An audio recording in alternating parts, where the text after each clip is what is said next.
আমরা যদি দুর্গাপূজায় যাই তাহলে আমাদের বউ যদি তালাক হয়, যে কালী পূজা গিয়ে ফিতে কাটছে তার বউ তালাক হয়নি? তহা সিদ্দিকী কালী পুজো উদ্বোধন করেছে, ও বলেছে না? আর না না না, ও বলেছে, আমি বলি শোনো না।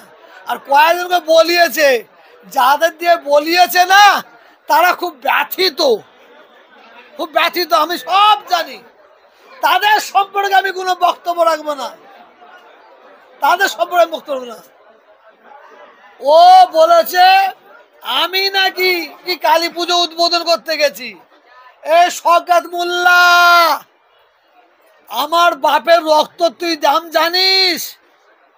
আমার দাদুর রক্তর দাম জানিস? তার বাপের রক্তর দাম জানিস? তার রক্তর দাম জানিস? আমাদের খবরটা লে শওকত,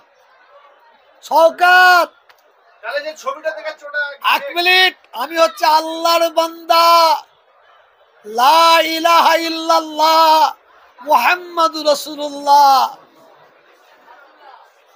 গলা কেটে ফেলে দেব, আল্লাহ ছাড়া কারো কাছে মাথা নত করব না।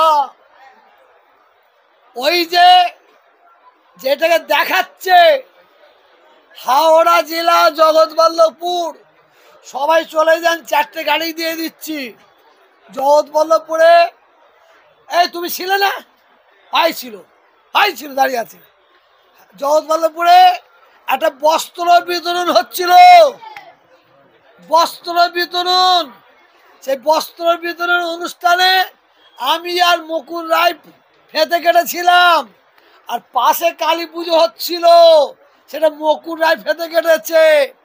কাগজে যখন লিখেছিল জোর গলায় প্রতিবাদ করেছিলাম, ওই কাগজের এডিটর লিখতে বাধ্য হয়েছিল, এই শওকত মোল্লা, আমার বাপ আমাকে হারাম খেয়ে পয়দা দেয়নি, খুনের টাকা খেয়ে পয়দা দেয়নি, তুলাবাজির টাকা খেয়ে পয়দা দেয়নি, সোরের রক্ত খেয়ে পয়দা দেয়নি।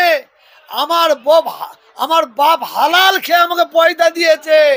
এই শওকত শোন, শুনেলে ভালো তারে শোন, আমার আল্লাহ এক, আমার নবীটা এক, আমার কাবা এক, আমার কোরআন এক, আমার বাপ এক, আমার মা এক। তহা সিদ্দিকী কোন ঠাকুর বাড়িতে গিয়ে খেতে কাটেনে, আমার বাপ একটা, তহা মিথ্যা কথা বলেনে। আর তুই কুতাকারের কাটা দেখাচ্ছিস, ও পাগলা কুত্তা হয়ে গেছে, ও আরো কিছু বলবে। হয়তো আমি পিচ্ছাপ করতে বসবো, কাউকে দিয়ে ফটো তুলে বলে আই দেখে কি দেখা যাচ্ছে। ও এত পাগল হয়ে গেছে, ও এত পাগল হয়ে গেছে। তা না হলে ওকে যে পড়িয়েছে, শুনছেন, ওকে যে পড়িয়েছে ওর উস্তাদ, তার সঙ্গে দেখা করতে যাচ্ছে, ও বলতে গিয়ে দেখি হুজুরের কাপড় উঠে গেছে। আর প্রশ্ন করছে, হুজুর আপনার কাপড় উঠে গেছে? হুজুর নাকি বলেছে, ওর হুজুর নাকি বলেছে আমাদের ঘোরাবার কল আছে। ওই হুজুরকে বলে সারা দুনিয়ার আলেমদের বদনাম করলো।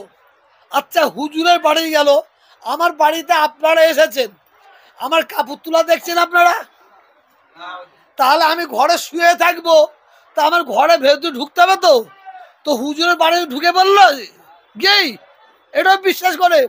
পাক্কা মিথ্যাবাদ।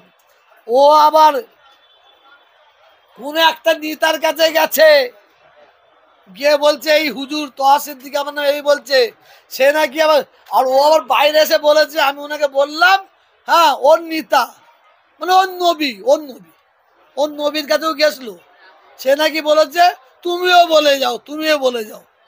ও আবার বাইরে এসে বলেছে, মানে নেতারা ওকে যে কি মনে করছে পরে বুঝবেন, দাঁড়ান না, একটু অপেক্ষা করেন না। আল্লাহর মার, আজকে এর আগেবারে 21শে আশ্বিন, আর আজকে কত পয়লা কার্তিক, 21শে আশ্বিন কার জলসা ছিল? আর আজকে বড় হুজুরের ইশারের সবে আল্লাহ কাছে দুটো হাত তুলে দোয়া চাই, আল্লাহ ওই জালেমকে ধ্বংস করো, ওই জালেমকে আল্লাহ ধ্বংস করেন, ওই তুলাবাজকে আল্লাহ ধ্বংস করেন। আল্লাহ যারা ওই কমবক্তা যারা যাদের এতিম করেছে আল্লাহ তারা ধ্বংস করেন, ওই কমবক্তা যাদের ব্যবহার করেছে আল্লাহ তারা ধ্বংস করেন।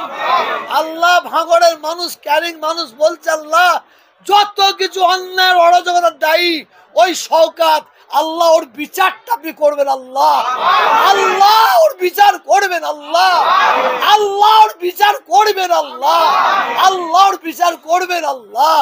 আমার মুজাহিদের জামান দাদা হুজুরকে ছোট বড় কথা বলেছে, আমার বাপ চাচাদের ছোট বড় কথা বলেছে, আমার আব্বাজানকে কমবক্তা শয়তান অমিত শাহ বলেছে। আল্লাহকে ধ্বংস করেন, আল্লাহ আল্লাহকে ধ্বংস করেন, আল্লাহ আল্লাহ যেন কবুল করে বলুন আমিন। আপনাদের পীর মোর্শেদকে দিকে আঙুল তুলে কথা বললে আপনারা প্রতিবাদ করবেন না করবেন না? করবেন না করবেন না? ছোট হুজুর দাদা হুজুর অমিত শাহ নরেন্দ্র মোদী আপনারা প্রতিবাদ করবেন না করবেন না? কি গরম ভাবে করবেন না ঠান্ডা মাথায়? ঠান্ডা মাথায়, ঠান্ডা মাথায় ওর সঙ্গে মিশে থাকতে হবে, ওর পিছে করে পানি তুলে দেবেন, আর ভোটের এতে গিয়ে ঝাড়বেন। কত খুন করবে ও বলেছে, 2-5টা জান নিয়ে নেবো, আমি বলিনি, ওকে আমি খুনি বলিনি, ও নিজে নিজে খুনির পরিচয় দিয়েছে। ঠিক না বেটি? ঠিক না বেটি? আল্লাহর বিচার করবে। আমরা যতটুকু শুনেছি যে এই শওকত মোল্লা মহাশয় তৃণমূলে আপনার হাত ধরেই ঢুকেছেন। আমি তো একটা মানুষ করছি আমি জানি না, আমি তো ও তো সোরের মতন, ওর অন্তরটা আমি জানি না, ওর বাহ্যিকটা মানুষ দেখেছিলাম, কিন্তু অন্তরটা সোরের মতন আমি জানতাম না। ওই শওকত আমার পায়ে ধরে, আপনি বিশ্বাস করুন আমি মিথ্যা বলিনি, পায়ে ধরে কি কান্না বলে রে ভাই, কি কান্না। আপনার ফটো দেখবেন পায়ের তলায় পড়া আছে ওই কমবক্তা, ও তো বেঈমান, ও তো বেঈমান, ও তো মুশরিক, ও তো মুনাফিক। ওকে যদি আল্লাহ হিদায়াত করে তবে হিদায়াত হবে, তাহলেও হিদায়াত হতে পারে না।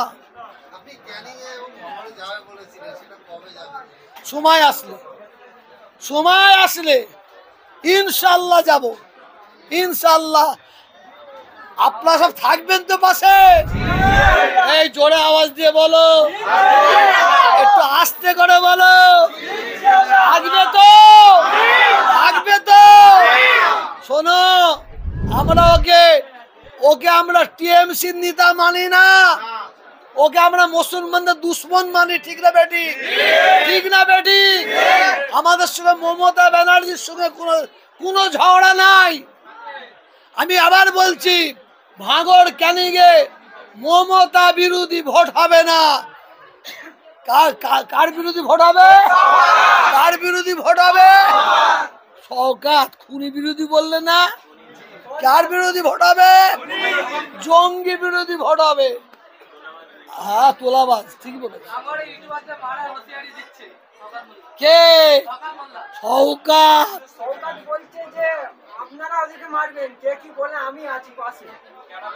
বলতে পারে, ও বলতে পারে, ওর তো এটা কাজ, ওইটা ওর ব্লাড, ওইটা ওর রক্ত, ওটা মানে জন্মগত দোষ মনে হয়, ওটা ব্লাডগত দোষ মনে হয়। ইউটিউবারদের কি বলছে, কি খেলাবে? শওকতের ক্ষমতা আছে। একটা জিনিস জানবেন, শওকত কিন্তু একটা কথা বারবার বলে, আমার নামে একটা কেস দেখাতে পারবেন? আমার নামে একটা, এই শোনো, আমার নামে একটা কেস দেখাতে পারবেন? আমার নামে একটা, ঠিক বলে। যত অন্যায় ও হচ্ছে মেন প্ল্যান করে, ওই করায় ও লাগে। আচ্ছা, ক্যানিংয়ের মানুষ, ভাঙড়ের মানুষ এত বোকা, কেস খাবে কে? হ্যাঁ, কোর্টে যাবে কে? ও হচ্ছে আসল মাস্টার ও ইউটিউবারদের গায়ে হাত দেবে, বড় মাস্তান হয়ে গেছে। আগেও বলেছি, আবার বলছি, ইউটিউবারদের গায়ে মার তো দূরের কথা, একটু আঁচড় দিয়ে দেখাতে বলেন। আমি আপনাকে বলছি এটা আঁচড় দিয়ে দেখাতে বলেন। এখন আইন শেষ হয়ে যায়নি, আইন শেষ হয়ে যায়নি। ও বুঝতে পারছে আমি কি করছি আর কি করেছি। আপনি দাঁড়ান, ভোট হবে তো, ভাগড়ে আর ক্যানিংয়ে ভোট হবে তো, ভোটটা করতে দেন। আমার তৃণমূলের ওপরে আমার কোনো আক্রোশ নাই, আমার কোনো আক্রোশ নাই। এই তৃণমূলে 10-12টা 15টা এমএলএ আছে, এমপি আছে, তারা অত্যাচারিত, তারা মানুষকে মিথ্যা মিথ্যা কেস দিয়ে জড়িয়ে দিচ্ছে, তাতে খুনের আসামি করে দিচ্ছে, মার্ডারের আসামি করে দিচ্ছে, চুরির আসামি করে দিচ্ছে। বিশেষ করে মুসলমানদের প্রতি চারিদিকে যারা অত্যাচার করছে, 10 থেকে 15টা এমএলএ, তাদের বিরুদ্ধে গর্জে উঠবে ইনশাআল্লাহ, ইনশাআল্লাহ।